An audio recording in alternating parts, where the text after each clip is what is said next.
Hello, class, and welcome back as we move into the latter half of Chapter 2 on the Renaissance and Reformation.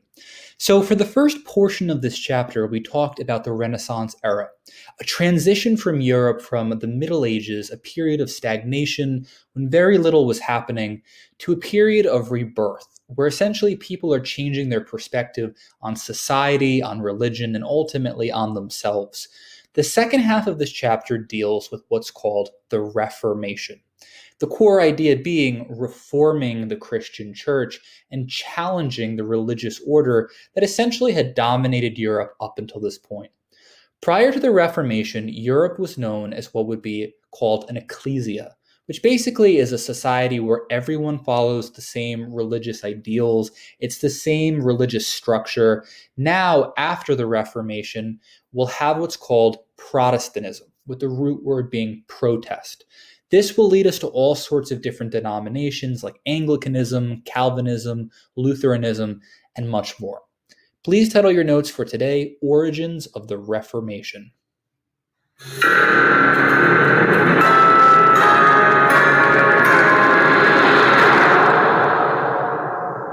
So prior to beginning, it's important to set the stage for what society is really experiencing in this moment.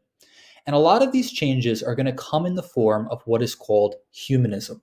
So in class, we're going to explore some examples of humanist literature, but the main idea here is that people are starting to look in themselves. It's a period of self-reflection and also a period of questioning.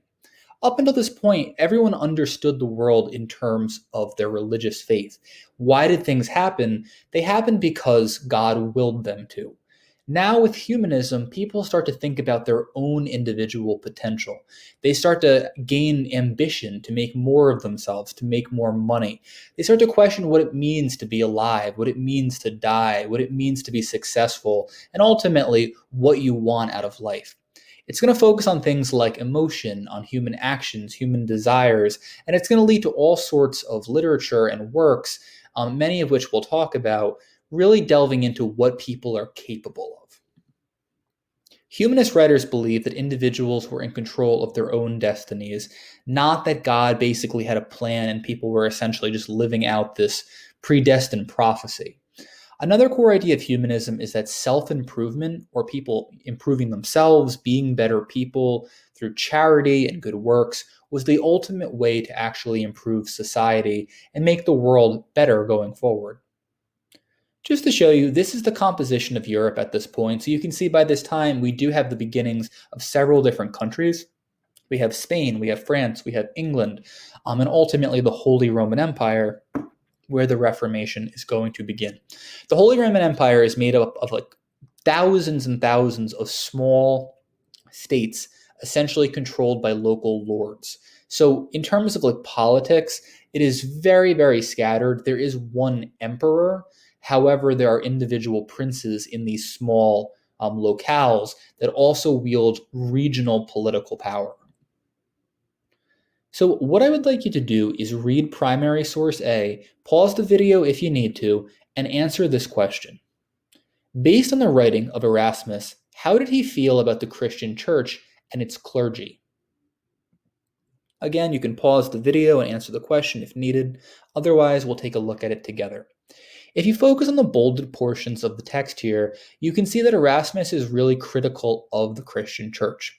He says they styled themselves monks and of religious orders, though they assume both titles unjustly. They have very little religion in them, Erasmus says. I yet make them highly in love with themselves and fond admirers of their own happiness.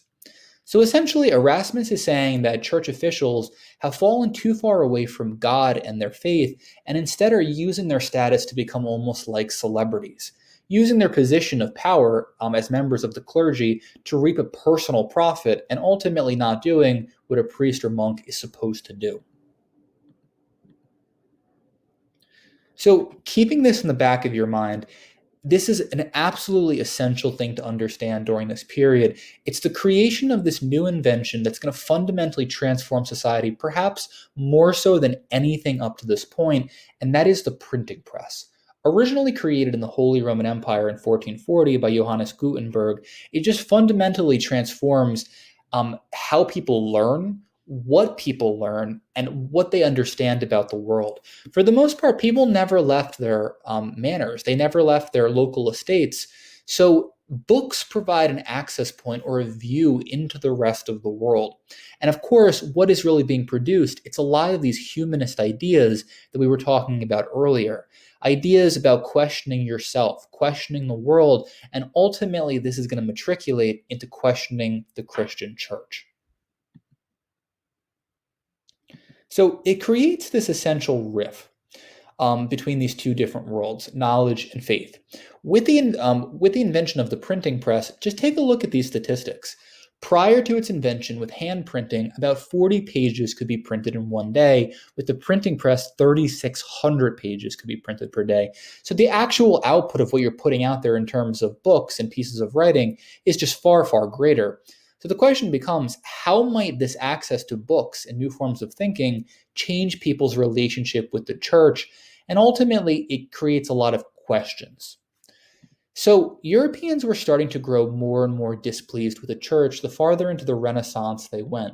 The Renaissance was all about materialism and wanting things for yourself, having more money, purchasing power. And now they're looking at the church with all of these new humanist ideals, and they're seeing the financial corruption. They're seeing the abuse of power at the hands of the Pope, the immorality. Basically, church officials putting out there these messages of how you're supposed to live your life, and they themselves not following through on those exact directions. It sparks what's called the Protestant Reformation. Take a look at those two words. There is a root to both of them. Protestant, with the root word being protest, and Reformation, with the root word being reform. So all religions that are Protestant are essentially protesting the Catholic Church, and the idea of the Reformation as a movement is about its reforming. So, as a quick definition, the Reformation in the 1500s was a massive religious movement meant to reform the church and ultimately led to its splitting into several different new denominations. So, how does this really begin? The Pope at the time was Pope Leo X, and he was building a massive structure that would essentially be the focal point of the Catholic Church in the form of St. Peter's Basilica in Vatican City. You may have visited it on vacation or with your family at some point. And to fund its building, he begins selling what are called indulgences. The idea is that if you're purchasing an indulgence, you're essentially being pardoned for any sins that you may have committed, and essentially you reduce your soul's time in purgatory. This may sound silly to a modern audience, but to people at the time, when you're looking at the Pope or cardinals or church officials as the most influential voice in society and as the direct messengers of God, and they're telling you that if you purchase these things, you will essentially be saving your soul, many people do buy into this. Just to show you what St. Peter's Basilica actually looks like in Vatican City, you can see a few different pictures here. And as you can imagine, based on its magnificent size and structure, how expensive it would be to actually create this in the 1500s. So to further emphasize what indulgences are, this is a quick quote from Johann Tetzel. He says, "As soon as the coin in the coffer rings, the soul from purgatory springs." Meaning that as soon as you drop that coin, that money into the can, essentially to donate it to the church, you essentially alleviate the time your soul will spend in purgatory. This can also be purchased retroactively. So if you had a family member who has died and has moved on, you essentially could donate on their behalf and alleviate their soul's time in purgatory as well. So same as before, pause the video here. I want you to take a look at primary source B and answer this question. How does Johann Tetzel justify indulgences in his sermon? Again, pause the video as needed and answer that question. So just to resume, Tetzel essentially makes two different arguments here. He says, number one, if you look at that first bolded portion, saints that came before us suffered gruesome deaths for the sake and salvation of your souls. So essentially, these people were martyred and they died for their faith on your behalf. The least you can do is donate to the church. And then finally, at the end of the passage, in the second part of bold text, it says, "Are you perhaps ashamed to visit the cross with a candle and yet not ashamed to visit a tavern?" meaning that if you're willing to spend money on worldly vices like alcohol, gambling, and things like that, why would you then not be willing to spend money on religion if that's the most important thing in the world? So this brings us to a German monk named Martin Luther. He was also a professor of religion and deeply religious himself, and he says that these indulgences are absolutely ridiculous. He basically posts a list of grievances or complaints about the church on a church door in Wittenberg, Germany. And this is called his 95 Theses. Essentially, it's a list of 95 different things that are essentially wrong with the Catholic Church in its current form.